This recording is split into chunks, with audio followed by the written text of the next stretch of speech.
Bismillah, Assalamualaikum warahmatullahi wabarakatuh.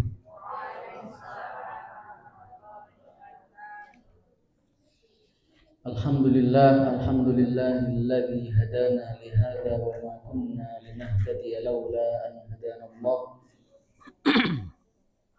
Asyhadu an la ilaha illallah wahdahu la syarika lah wa asyhadu anna sayyidana Muhammadan abduhu wa rasuluhu la nabiyya wa la rasula ba'da.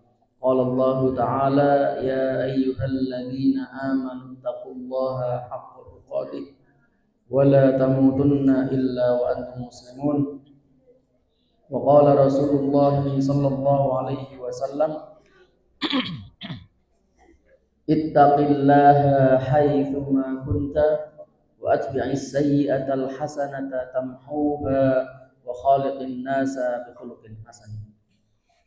Ma'asyiral muslimin, hadirin yang semoga senantiasa dirahmati Allah Subhanahu wa taala. Alhamdulillah, segala bersyukur kita kepada Allah Subhanahu wa taala yang pada pagi hari ini memberikan kesempatan kepada kita, memberikan kesehatan kepada kita, memberikan iman dan Islam kepada kita, sehingga kita semua bisa bermajlis di tempat yang semoga diberkahi Allah ini, dan semoga menjadi salah satu amalan yang mendapatkan ridho dari Allah Subhanahu wa taala. Amin.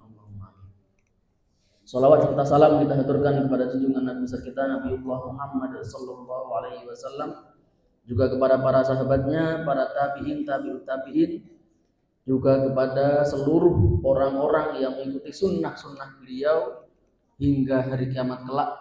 Semoga kita semua nanti di hari kiamat mendapatkan syafaat dari beliau. Amin. Allahumma amin. Ma'asyiral muslimin, hadirin yang semoga senantiasa dirahmati Allah Subhanahu wa taala. Mungkin beberapa sudah pernah ada yang lihat saya. Jadi momen pertama saya ada di sini itu maksudnya di depan ya, bukan ikut jamaah sholat. Itu kultum ya Pak. Kultum Ramadan dan tausiah qabla iftar di hari Ahad ketika di bulan Ramadan kemarin ya. Dan jamaahnya agak sebanyak ini. Maka sepertinya saya perlu memperkenalkan diri lagi. Nama saya lengkap di KTP Abdullah Ali Ridho. Tapi saya supaya lebih mudah diingat, familiar, enak manggilnya, jadi saya biasanya memperkenalkan namanya Aldo, Ali Ridho Aldo. Saya tinggal di Dalanan, kontrak di sana, kontraktor. Kalau orang tua tinggalnya di Kauman. Putra saya sudah 2. Kemudian saat ini saya masih kuliah di Universitas Muhammadiyah Kendal Batang, walaupun sudah punya anak 2. Jadi ketika saya menikah, kondisi istri hamil, saya daftar kuliah di Universitas Muhammadiyah Kendal Batang karena saya belum punya latar belakang derajat pendidikan sampai sarjana ya. Akhirnya meskipun sudah menikah, saya mendorong diri saya untuk kuliah di sana. Sekarang sudah semester 8, proses mengerjakan skripsi. Mohon doanya semoga nanti di tanggal 21 sampai 23 Juli skripsi saya selesai dan bisa mengikuti ujian. Dan nanti bulan Oktober wisuda. Matur nuwun doanya. Usia saya kelahiran tahun 94, masih muda. Jadi sebenarnya belum pantas ngomong di sini, gitu. Apalagi yang saya gantikan itu dosen saya. Jadi seharusnya yang maju di sini itu Ustadz Suwondo, namun beliau menurut keterangan dari Pak Amin, beliau berhalangan dan saya diminta untuk menggantikan beliau. Jadi mungkin yang dari rumah niatnya, ini jadwalnya Ustadz Suwondo, saya tak berangkat. Tapi sampai sini kok yang maju cah cilik. Jadi mohon maaf ya, tidak bisa memenuhi ekspektasi yang itu. Tapi yang penting semoga kehadiran kita semua di sini dinilai sebagai amal soleh. Amin. Allahumma amin. Sebagaimana saya sampaikan di kajian Qobla Iftar di bulan Ramadan, saya menyampaikan kalau saya ada kesempatan untuk berbicara di sini, saya akan terus melanjutkan apa yang sudah saya mulai, yaitu saya akan bersama-sama membahas tentang kitab Matan Taklim Muta'alim. Jadi kitab Matan Taklim Muta'alim ini adalah buku kecil nih, namanya Matan itu hanya poin-poin penting yang ditulis oleh Syekh Al-Allamah Az-Zarnuji. Ada yang membaca Az-Zarnuji, ada yang menyampaikan Az-Zurnuji. Yang mana isi kitab ini adalah tentang mengarahkan, mengajarkan orang-orang yang ingin belajar itu harusnya bagaimana. Jadi mudahnya seperti itu. Ta'limul muta'allim thariqat ta'allum, mengajarkan para penuntut ilmu metode dalam menuntut ilmu. Dan di pertemuan kemarin, di pertemuan di bulan Ramadan itu, saya sudah menyampaikan tentang apa saja isi nanti yang akan dibahas di kitab ini, dan kemudian di sana dijelaskan pula ilmu seperti apa yang harus kita prioritaskan untuk dipelajari. Jadi di pertemuan itu saya sampaikan bahwasanya salah satu ilmu yang perlu untuk dipelajari adalah ilmu untuk mencari nafkah. Ilmu untuk mencari nafkah selain ilmu fikih, akidah dan fikih, karena fikih itu kita pakai setiap hari, utamanya sholat dan ibadah-ibadah yang 5 itu, yang wajib-wajibnya. Kalau kita nggak tahu ilmunya, gimana mau beramal ya? Masa cuman lihat orang lain, cara takbirnya seperti itu, cara rukuknya seperti itu. Nah, lebih baik lagi kan mencari ilmunya, bukan hanya lihat cara orang lain melakukannya. Nah, salah satu ilmu yang harus dipelajari adalah ilmu tentang mencari nafkah. Kenapa? Ya, terutama untuk laki-laki. Ya. Laki-laki itu, ya, saya sampaikan di pertemuan sebelumnya, ketika sudah menginjak usia balik, orang tuanya sudah tidak wajib menafkahi. Jadi begitu laki-laki, misalkan panjenengan punya putra laki-laki kok sudah mimpi basah atau sudah usia 15 tahun, maka orang tua itu sudah nggak wajib untuk menafkahi. Nah, ini ilmu yang perlu disampaikan, penjelasan yang perlu disampaikan. Supaya apa? Ya, putra kita bisa mandiri. Dan mencari nafkah itu kan sangat banyak sekali, apalagi di zaman seperti ini. Maka salah satu yang perlu dipelajari dalam ilmu mencari nafkah adalah mana yang halal, mana yang haram. Bagaimana mencari nafkah yang halal, bagaimana mencari nafkah yang haram. Kalau menurut ulama fikih, usia balik 15 tahun itu sudah tidak menerima nafkah. Tapi kalau di kompilasi hukum Islam yang menjadi hukum perundang-undangan di pengadilan agama, di sana ditentukan untuk usia laki-laki tidak menerima nafkah itu usia 21 tahun. Jadi anak laki-laki kalau menurut KHI kompilasi hukum Islam itu usia 21 tahun sudah tidak menerima nafkah. Tapi kalau menurut ulama fikih balik 15 tahun itu sudah orang tua tidak wajib memberi nafkah. Ada tapinya. Tapinya apa? Kalau seorang anak masih dipaksa untuk sekolah sama orang tuanya, pokoknya kudu sekolah sing dhuwur, sak dhuwur-dhuwure, paling pol sampai S3, sekolah sampai S3. Maka kalau orang tua bilang seperti itu, orang tua masih wajib untuk menafkahi. Dan laki-laki yang sudah balik dan posisinya sekolah, meskipun masih menerima nafkah dari orang tua, itu hitungannya adalah orang miskin. Jadi masih boleh menerima, masih mendapat bagian atau mendapat bagian dari zakat mal, karena hitungannya orang miskin, nggak punya penghasilan, masih ditopang oleh orang lain. Jadi nggak menerima dari orang tua, tapi menerima zakat, ditanggung oleh badan amil zakat, baik dari pemerintah maupun yang swasta, itu masih boleh mentasarufkan kepada golongan ini. Kemudian kita lanjutkan di pembahasan ini. Sekarang kita masuk judul, setelah menyampaikan prioritas dalam mencari ilmu, kita masuk ke faslun fin niyati fi halit ta'allum.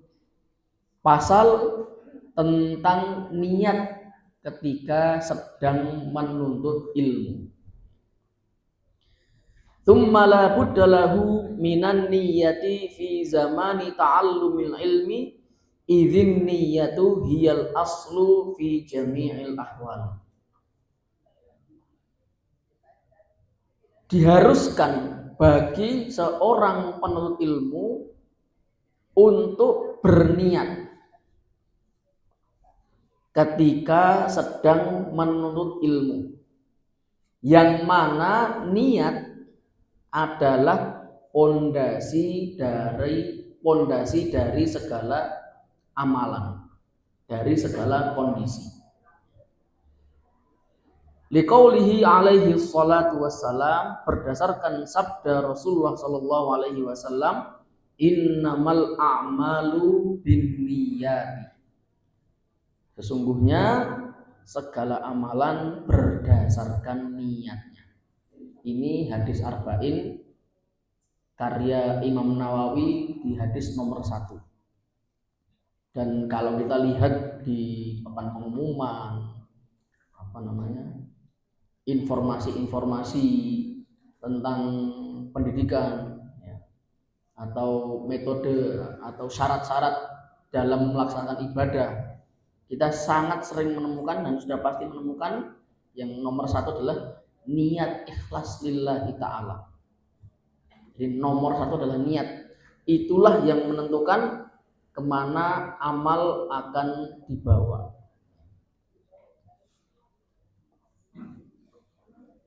Wa an Rasulillahi sallallahu alaihi wasallam, dan di dalam hadis lainnya dari Rasulullah sallallahu alaihi wasallam, kam min amalin yatasawwaru bi surati a'malid dunya wa yasiru bi husnin niyyati min a'malil akhirah. Berapa banyak amalan yang secara tampilan itu adalah amalan duniawi, perkara yang mubah, bukan perkara yang disunnahkan, bukan perkara yang diwajibkan. Bahkan itu terlihat adalah urusan duniawi. Contohnya apa? Makan. Makan itu ada niatnya enggak? Ada. Tapi ada arahannya enggak? Maksudnya bahwa makan itu amal soleh gitu enggak? Secara spesifik ada enggak? Enggak ada. Kenapa enggak ada? Tapi meski demikian dia bisa disebut amal soleh. Sebagaimana kita mau sholat. Orang kalau mau sholat, kalau kondisinya sedang berhadas, amalan yang tadinya sunnah menjadi wajib. Baik itu wudhu maupun mandi wajib. Wudhu tadinya sunnah, tapi karena mau sholat kondisinya berhadas maka menjadi wajib. Begitu pula makan. Di sini ada yang sudah sarapan? Belum ya? Tapi semoga enggak kelenger ya, ikut ngaji gitu. Jadi dalam beramal, ya, contohnya misal seperti ini ya, berangkat dari rumah dalam kondisi perut kosong, ikut kajian, duduk selama 1 jam, lapar. Supaya bisa ikut kajiannya dengan lancar, ngajinya lancar, tidak lelah, tidak lemah, ya maka yang tadinya makan itu adalah perkara duniawi menjadi wajib, supaya menuntut ilmunya bisa lancar. Menuntut ilmunya wajib, makannya amal biasa, tapi karena supaya kuat tegak tulang punggungnya, maka yang tadinya makan biasa saja menjadi wajib. Itu contohnya. Jadi amalan duniawi menjadi amalan akhirat berdasarkan niatnya. Wa kam min amalin yatasawwaru bi surati amalil akhirati thumma yasiru minal amalid dunya bisu'in niyyah. Begitu pula sebaliknya, berapa banyak amalan yang dia seharusnya menghasilkan pahala, penampilannya adalah amalan akhirat, tapi karena niatnya dia berubah hanya menjadi amalan duniawi. Apa contohnya? Enggak usah dicontohkan ya, kita sudah paham ya. Jadi inilah betapa pentingnya niat. Kalau niatnya keliru, maka amalan yang tadinya nilai pahalanya besar menjadi sia-sia. Begitu pula amalan yang biasa saja, kalau niatnya benar, maka amalannya menjadi luar biasa. Wa yanbaghi ayyan wiyal muta'allimu bi talabil ilmi ridallahi ta'ala. Dan seyogyanya penuntut ilmu meniatkan ketika mencari ilmu adalah mencari ridho Allah. Nah, ini niat yang paling tinggi. Jadi kenapa keterangannya adalah ridho Allah? Kita beramal soleh, haknya Allah atas kita, ya, atau kewajiban Allah atas kita bukan memberi rezeki, bukan memberi kesehatan. Kewajibannya Allah hanya satu bagi para hambanya yang melaksanakan amal-amal soleh, yaitu tidak menghukumnya. Sudah itu saja. Jadi kita beramal soleh begitu banyak, tidak menjadikan kita masuk ke dalam surga. Tidak amal itu secara spesifik yang menjadikan kita masuk ke dalam surga. Kenapa? Ya. Kalau mau hitung-hitungan, berapa banyak nikmat yang sudah Allah berikan kepada kita, dan berapa banyak yang sudah kita kembalikan kepada Allah. Sholat per waktu cuma 10 menit, dikali 5 belum nyampe 1 jam. Enggak pakai sholat sunnah, enggak pakai tahajud. Bangunnya cuma ketika sudah azan, qomat baru berangkat. Nah, amal yang seperti itu mana mungkin bisa mengembalikan apa yang sudah Allah berikan kepada kita. Bahkan amalan orang yang melaksanakan semua amalan sunnah itu juga belum cukup untuk mengembalikan semua yang telah Allah berikan kepada kita. Maka supaya ibadahnya tidak sia-sia dan juga kita tidak berekspektasi terlalu tinggi kepada Allah Subhanahu wa taala, maka yang paling baik niat dalam melaksanakan segala amal adalah mencari ridho Allah. Kenapa? Karena kita masuk surga hanya karena ridho Allah, hanya karena Allah maringi. Buktinya apa? Buktinya adalah ada seorang pezina. Ya, ini cerita yang sangat sering diceritakan, yang ketika itu sedang berjalan melihat anjing yang kehausan. Padahal dia pelaku kemaksiatan. Nggak hanya sekali 2 kali, tapi memang pekerjaannya itu. Tapi ketika melihat anjing kehausan, kemudian diberi minum, maka karena Allah senang, karena Allah ridho, kemudian dia diputuskan masuk ke dalam surga. Tapi ada juga orang yang hidupnya habis untuk beramal soleh, bahkan tidak keluar dari masjid kecuali untuk kebutuhan mendesak, tapi di akhir hayatnya dia bermaksiat kepada Allah, yang kemudian dimasukkan oleh Allah ke dalam neraka. Jadi kita tidak tahu mana amalan yang menghasilkan ridho dari Allah, dan amalan yang kita lakukan itu hanya supaya Allah tidak menghukum kita. Jadi niat yang paling utama, yang paling penting untuk kita niatkan dalam segala amalan adalah mencari ridho Allah. Waddarul akhirah, ridho Allah dan mencari kebahagiaan di akhirat. Kemudian niat lainnya, jadi di sini penulis tidak hanya memberitahu. Jadi dalam segala amalan seharusnya niat itu bukan hanya satu, tapi segala niat yang bisa digabungkan, semuanya digabungkan, dimasukkan ke dalam satu amalan tadi. Di sini dalam satu amalan menurut ilmu, pertama niatnya mencari ridho Allah, wa darul akhirah, mencari kebahagiaan di kehidupan akhirat, wa izalatal jahli an nafsi wa an sairil juhali, menghilangkan kebodohan dari dirinya sendiri maupun kebodohan dari orang lain. Ini niat yang ketiga. Kemudian niat yang keempat, wa ihya ad-dini, menghidupkan agama. Yang kelima, wa ibqa al-islami, supaya Islam itu kekal, tetap ada. Fa inna baqa al-islami bil ilmi, karena sungguhnya Islam itu bisa tetap ada dengan ilmu. Jadi kenapa penulis menyampaikan banyak niat? Tadi saya ulangi, dalam beramal diusahakan apapun niat yang terhubung dengan amal tersebut, yang bisa dihubungkan dengan amal tersebut, maka diniatkan semuanya. Jangan cuma niat satu hal. Catatannya, selama amalan tersebut bukan amalan wajib yang spesifik. Contohnya apa? Jangan niat double-double di amalan wajib yang spesifik.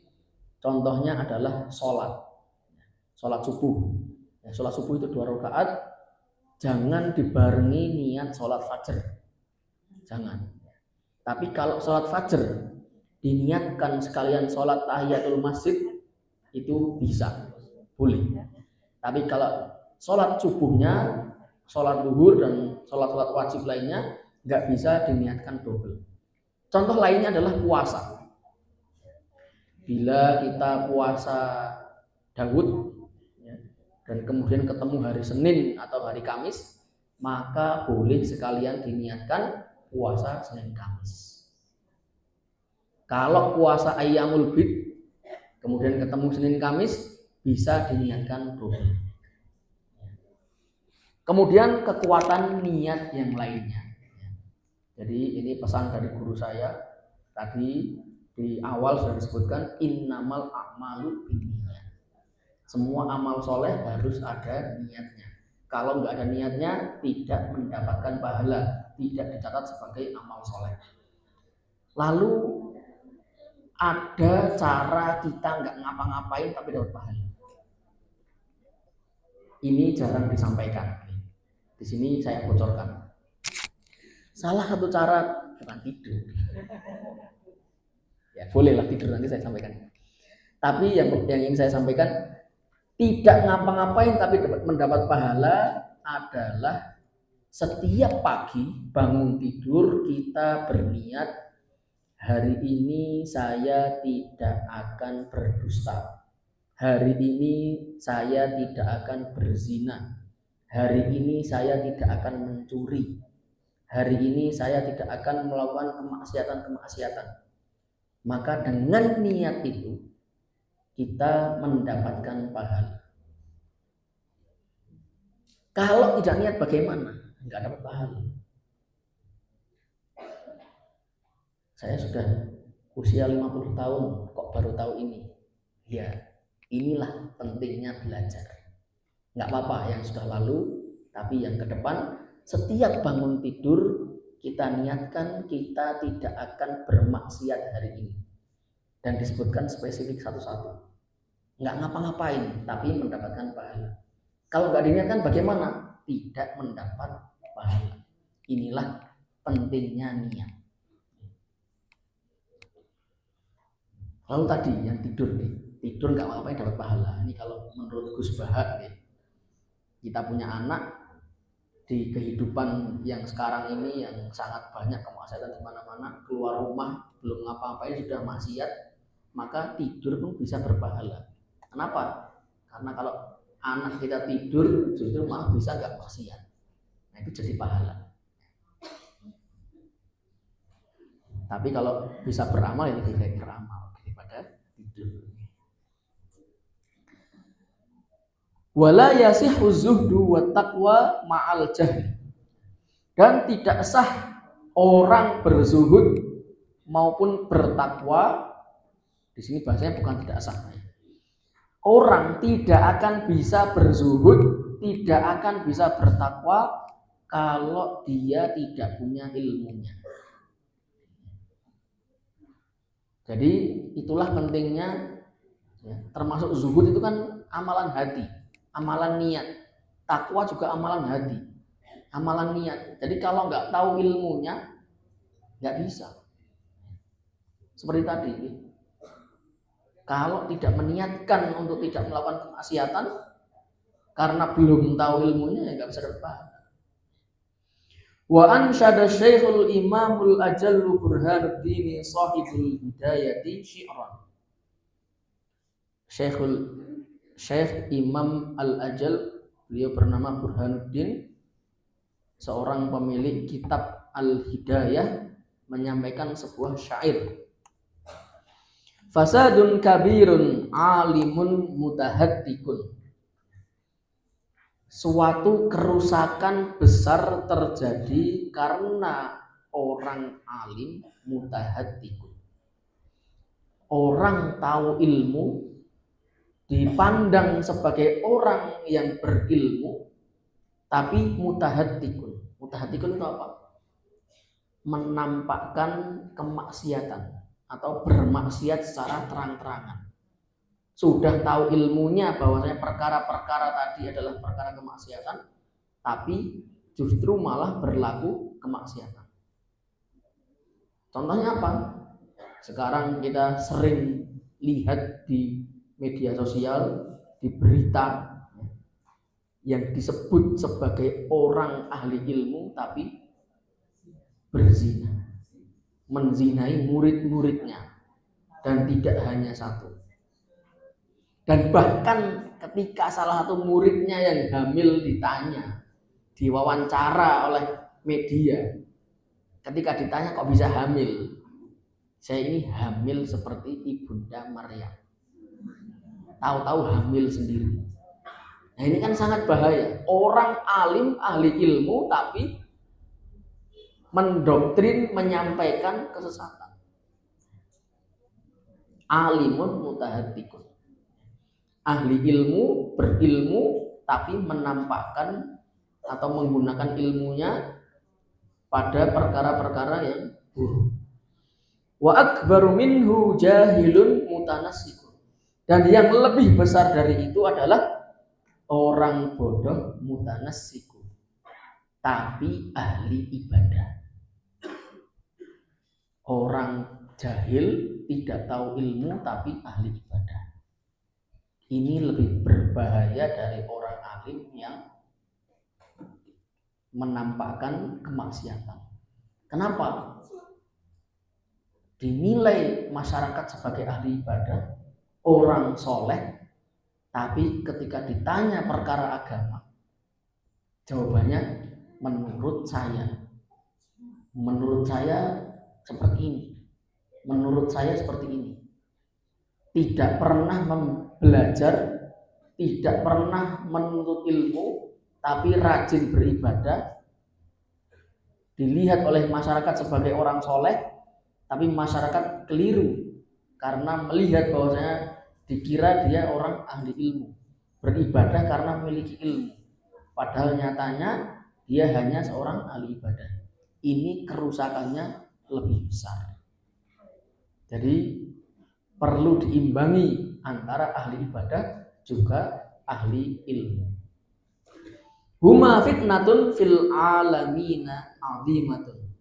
Fitnah keduanya di alam semesta sangatlah besar. Liman bihima fi dinihi yatamassaku. Untuk siapa? Untuk orang-orang yang memegang teguh agama.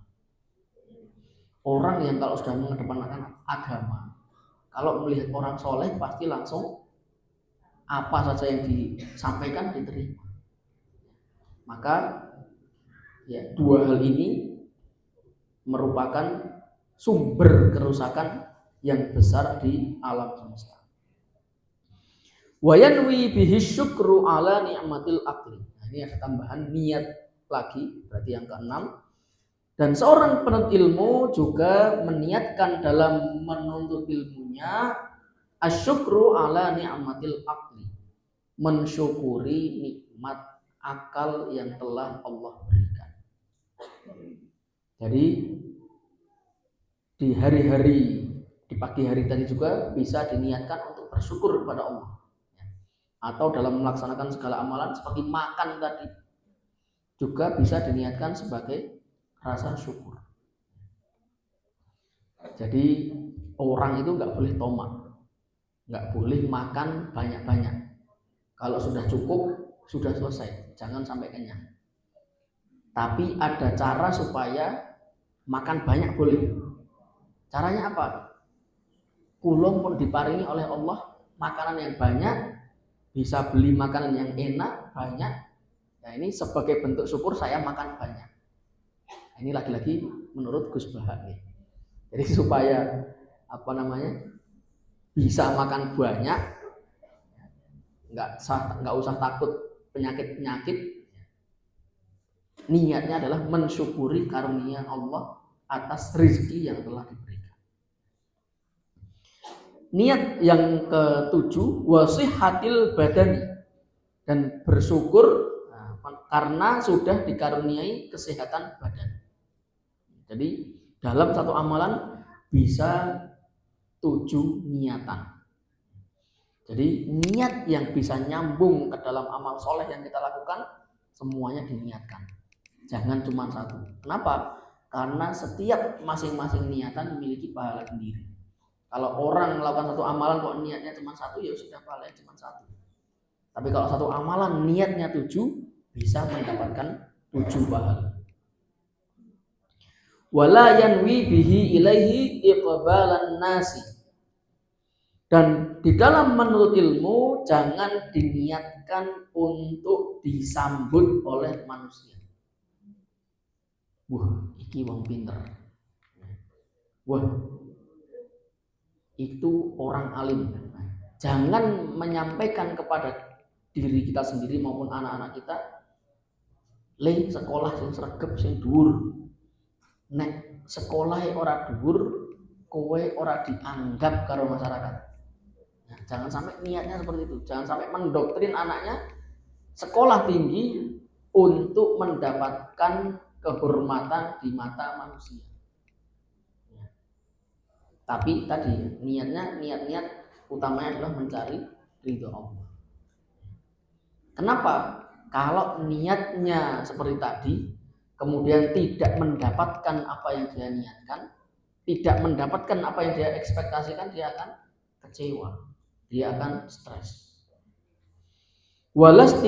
Walastijlaba hutamid dunya, dan jangan diniatkan untuk mendapatkan remahan dunia. Le sekolah sing dhuwur. Nek ora sekolah dhuwur, kehidupanmu, masa depanmu suram.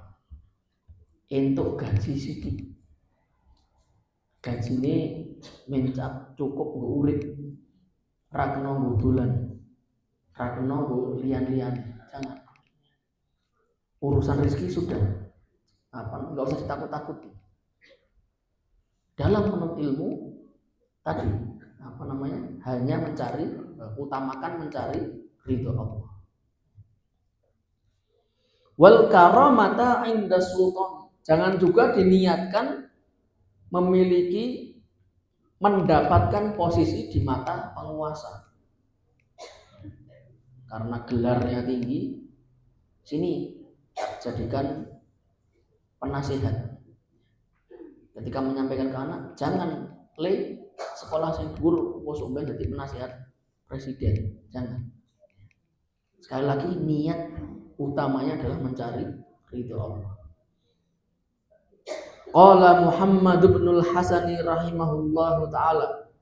Muhammad bin Hasan rahimahullah berkata, "Lau kana an-nasu kulluhum 'abdi." Jikalau semua manusia adalah budakku, la a'taqtuhum wa tabarra'tu an walaihim. Niscaya saya merdekakan mereka semua dan aku berlepas diri dari pelayanan mereka. Jadi bahkan Muhammad bin Hasan di sini menyampaikan, mencontohkan, kalau saya punya harta yang sangat banyak sekali, jadi budak itu termasuk harta, maka justru saya akan buang mereka semua. Saya merdekakan semua dan saya berlepas diri dari pelayanan mereka. Wa man wajada ladzatal ilmi wal amali bihi qallama yarghabu fi ma 'indan nas. Dan barang siapa yang merasakan kelezatan dari menuntut ilmu dan mengamalkannya, qallama, niscaya dia akan sedikit yarghabu fi ma 'indan nas, mengharap apa yang ada pada manusia. Wa ansyadana Syekhul Imamul Ajallul Ustadzu Qawamuddin Hammad bin Ibrahim bin Ismail As-Saffari Al-Ansori. Syekhul Imam Al-Ajal Ustadz itu sebenarnya kalau gelar di Timur Tengah itu untuk profesor. Jadi saya sebenarnya mas-mas biasa, bukan ustadz. Beliau bernama Hammad bin Ibrahim bin Ismail As-Saffar Al-Ansori. Beliau orang Ansor. Imla'an li Abi Hanifah. Beliau menyampaikan kepada Imam Abu Hanifah rahimahullahu ta'ala, semoga Allah merahmati keduanya, syi'ran, sebuah syair. Man talabal ilma lil ma'adi. Barang siapa yang mencari ilmu untuk penghidupan. Mohon maaf saya ralat. Barang siapa yang menuntut ilmu untuk persiapan kehidupan akhirat, faza bi fadlin minar rasyadi. Dia adalah pemenang, orang yang beruntung mendapatkan keutamaan dari yang maha memberi petunjuk. Faya li khusrani qalibihi. Betapa meruginya para pencari ilmu linaili fadlin minal ibadi, untuk mendapatkan kemuliaan dari para hamba. Jadi menurut yang disampaikan oleh Syekh Hammad bin Ibrahim bin Ismail, sejatinya kita menuntut ilmu adalah mencari keutamaan dari Allah, bukan mencari keutamaan dari manusia. Keutamaan dari manusia itu walaupun banyak masih bisa dihitung. Tapi kalau kemuliaan, keutamaan, fadilah dari Allah itu sangat banyak sekali. Jadi sekali lagi, dalam menuntut ilmu jangan diniatkan untuk mencari urusan-urusan duniawi, tapi diutamakan untuk mengharap mencari ridho Allah. Allahumma illa idza talabal jaha lil amri bil ma'rufi wan nahyi 'anil munkari. Nah, di sini ada pengecualian menurut Syekh Az-Zurnuji. Jika seorang penuntut ilmu tujuannya adalah mendapatkan kekuasaan. Untuk apa? Lil amri bil ma'ruf, untuk melaksanakan amar ma'ruf wan nahyi 'anil munkar, dan menolak kemungkaran-kemungkaran, wa tanfidil haqqi, dan menegakkan kebenaran, wa i'zazid dini, dan memuliakan agama, la li nafsi, bukan untuk dirinya sendiri, wa hawahu, dan hawa nafsunya, fayajuzu dzalik, maka boleh. Bicara politik sedikit nggak apa-apa nih, cah cilik bicara politik nggak apa-apa. Realita kehidupan saat ini, utamanya dalam urusan pemerintahan,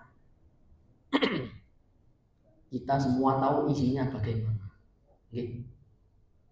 Nah, kalau orang yang tahu agama, menurut Syekh Az-Zurnuji, justru supaya bisa menegakkan amar ma'ruf menurut ilmu dan kemudian mendapatkan posisi yang kemudian menjadi penentu kebijakan dalam urusan ini, supaya kemungkaran bisa ditolak dan perbuatan baik bisa dilaksanakan, maka boleh. Tapi sekali lagi, semuanya harus diukur, nggak bisa sendirian, harus bersama-sama, harus bersepakat. Jangan ketika sudah menegakkan kebenaran, ketika diserang sama orang-orang yang buruk malah ditinggal. Karena kalau seperti itu ujungnya sama aja, meskipun dia orang baik, tapi karena sudah nyemplung ke sana, akhirnya jadi katut karena tidak ada dukungan. Maka perlu sekali ya, orang-orang berilmu itu bersatu, kemudian bersama-sama berusaha menegakkan kebenaran walaupun dari lingkup terkecil. Mohon maaf saya dorong politik, bicara politik di masjid ya, tapi nggak apa-apa. Jangan muluk-muluk kita yang di sini langsung pengen presidennya yang sesuai dengan yang kita nilai benar. Sulit. Tapi mulailah dari yang terdekat dari kita. Dari RT, kemudian kepala desa, kemudian kalau bisa bupati, kemudian kalau bisa gubernur. Mulai dari bawah. Jangan cuman ngurusi ketika pas pemilihan presiden. Semuanya harus dibangun dari bawah. Mulai dari RT, kelurahan, bupati, dan seterusnya. Nyata ini membuka pandangan. Jadi urusan ini jangan hanya langsung di presiden, tapi dibangun dari bawah. Supaya apa? Supaya negeri kita bisa menjadi baldatun thayyibatun rabbul ghafur. Tadi mulainya dari bawah, jangan langsung di atas. Kalau disuruh jadi RT, jangan cari yang lain. Tapi kalau sudah seperti ini, langsung diniatkan, semoga bisa membawa dampak baik kepada lingkungan. Kemudian bila ada pilihan kepala desa, harus ada yang didorong. Jangan wong kai meneh. Kita tahu keburukannya tapi dibiarin.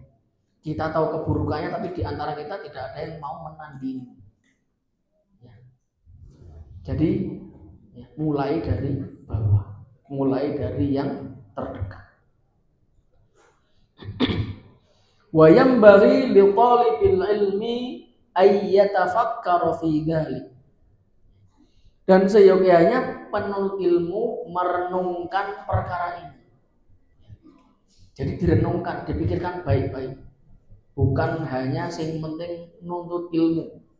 Dalam urusan niat, semuanya harus disampaikan baik-baik. Punya anak, diajak diskusi. Jangan cuma dipaksa. Kudu sekolah rono. tapi diajak diskusi bagaimana cara memilih ilmu, bagaimana memilih sekolahan, bagaimana pola pikir supaya mendapatkan ilmu yang benar, semuanya harus diajak diskusi. Fa innahu yata'allamul ilma bijuhdin katsirin. Karena sesungguhnya menuntut ilmu itu membutuhkan kekuatan. Jadi juhdin itu bisa diartikan dua, bisa diartikan masyaqqah, bisa diartikan tokoh. Kalau diartikan masyaqqah, yang namanya menuntut ilmu itu sukar, sulit, berat. Kalau diartikan tokoh itu berarti perlu diartikan perlu kekuatan yang banyak, kekuatan finansial, kekuatan motivasi, kekuatan dorongan, ya, kekuatan fisik. Jadi yang namanya menuntut ilmu itu berat. Kalau permulaannya sudah keliru maka sia-sia. Yang namanya sekolah itu kan kalau sudah mulai sudah nggak bisa diakhiri sebelum selesai SMA atau kuliah. Jadi menuntut ilmu itu capek. Kalau niatnya keliru, sia-sia semuanya. Fala yasrifhu ila dunya, maka jangan sampai menuntut ilmu yang capek tadi hanya untuk mencari dunia. Al-haqirah yang hina, al-qalilah yang sedikit, al-faniyah yang fana.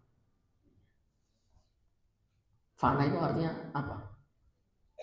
Banyak orang yang nggak tahu fana, tapi ketika suruh menyebutkan dunia fana, apa namanya, kaya mudeng. Fana itu lawannya abadi. Jadi fana itu akan hilang, lawannya abadi. Syi'run, ada sebuah syair, hiya dunya aqallu minal qalil. Dunia itu lebih sedikit dari yang paling sedikit. Ya, bahkan Allah kalau mencontohkan namanya nikmat dunia itu seperti jarum yang dicelupkan ke laut kemudian diangkat, nah tetesan yang jatuh dari jarum yang dicelupkan tadi itulah nikmat dunia. Sedangkan lautannya itu adalah kenikmatan akhir. Wa ashiquha adallu minadz dzalil, dan pecandunya itu lebih tersesat dari orang yang tersesat. Tusimmu bisihriha qauman wa tu'ma, dengan sihirnya dunia menjadikan tuli suatu kaum, wa tu'ma, dan buta. Jadi dengan sihir dunia bisa menjadikan para pecandunya itu buta dan tuli. Contohnya apa? Dileke tidak bermanfaat, masih aja dilanjutkan. Fahum mutahayyiruna bila dalilin. Mereka semua itu seperti orang linglung yang tidak punya pemandu. Koyone obah, tapi obahe tidak ada arahnya. Wa yanbaghi li ahli ilmi alla yudilla nafsahu bitamai, dan seyogyanya penuntut ilmu tidak menjatuhkan dirinya dalam ketamakan fi ghairi matma'in, pada sesuatu yang tidak cocok untuk ditomai. Pada urusan dunia tidak boleh tomak, tapi dalam urusan ilmu justru diperintahkan untuk tomak, tamak. Ya. Jangan pernah merasa puas dalam urusan ilmu. Tapi kalau urusan dunia harus direm-rem, puasnya walaupun sedikit harus dipuasin. Nah, jadi waktu lalu ada orang Epstein, ada yang nggak dengar. Ada orang Amerika namanya Epstein. Dia adalah orang yang sangat kaya raya. Pergi kemana-mana pakai pesawat pribadi, punya pulau sendiri, tapi di sana banyak melakukan hal-hal yang melenceng. Kenapa dia melakukan hal-hal yang melenceng? Karena kenikmatan yang biasa-biasa saja sudah tidak bisa memuaskan dirinya. Nah, ini bahayanya tamak. Jadi kalau kita mungkin sederhana, tamak itu pengen apa namanya, cara gampangnya diparingi snack satu-satu pengen dua, sederhana, biasa saja. Tapi kalau orang yang sudah sangat kaya raya, sudah punya pulau, sudah punya pesawat pribadi, rasanya biasa saja, pengen punya kenikmatan yang lebih. Akhirnya apa? Ya banyak melakukan hal-hal yang di luar nalar. Makan daging manusia, kemudian apa namanya, berzina dengan anak di bawah umur dan lain sebagainya. Karena kenikmatan yang biasa-biasa saja sudah enggak nikmat, sudah biasa saja. Maka tadi ya, jangan sampai terjerumus ke dalam ketamakan dunia. Siji wis, entuk loro alhamdulillah, ya, mergo turahan. Jangan sampai kemudian kenikmatannya kita sudah harus semakin tinggi.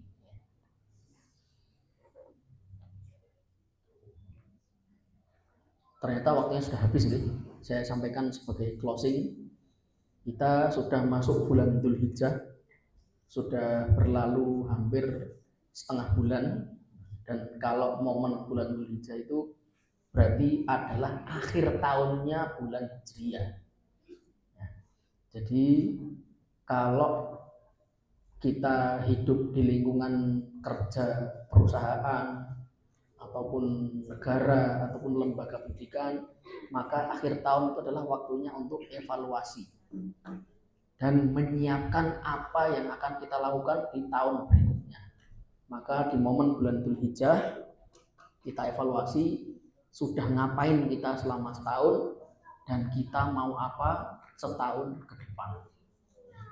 Jadi kita muhasabah, perbaiki diri, kita lihat apa yang sudah kita laksanakan, yang sudah bagus dijaga, yang buruk ditinggalkan, dan kita rencanakan di masa depan, di tahun berikutnya kita bisa melaksanakan amal-amal yang lebih baik. Demikian apa yang dapat kami sampaikan di pagi hari ini. Mohon maaf bila ada salah kata, menyinggung perasaan panjenengan, saya mohon maaf. Wa akhiru da'wana alhamdulillahirabbil alamin. Aqulu qouli hadza wassalamualaikum warahmatullahi wabarakatuh.